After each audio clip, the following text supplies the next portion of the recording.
অপেক্ষাকে আমি আজও ছাড়তে পারিনি। হ্যাঁ, অপেক্ষার কথাই বলছি।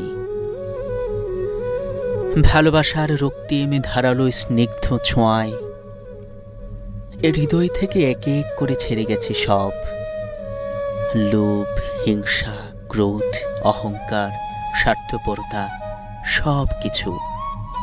কিন্তু অপেক্ষা অপেক্ষা আমাকে আজও ছেড়ে যেতে পারেনি।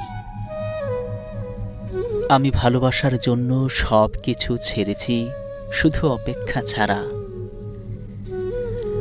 অপেক্ষাকে আমি আজও হৃদয়ের গহীনতম অংশে অবরুদ্ধ করে বেঁচে আছি।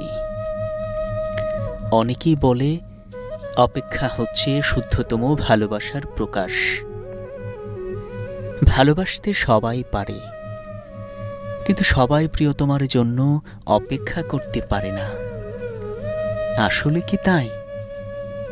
জানি না, তো হবে হয়তো। তবে অপেক্ষার কাছে আমি অনেক ঋণী। প্রিয়তমার জন্য অপেক্ষা আমাকে পাখির মতো সহজ হতে শিখিয়েছে, শিশুর মতো অনাবিল হতে শিখিয়েছে, ফুলের মতো স্নিগ্ধ সুন্দর হতে শিখিয়েছে। অপেক্ষা আমাকে সাগরের নীল জলরাশির মতো গভীর হতে শিখিয়েছে, প্রকৃতির মতো স্বচ্ছ হতে শিখিয়েছে। শেষ পর্যন্ত অপেক্ষা আমাকে কবিতার মায়াবী অনিন্দ ভুবনের কাছে নিয়ে গেছে। হৃদয়ের মধ্যে প্রতি মুহূর্তে অপেক্ষাকে পুষে রাখা কি কঠিন।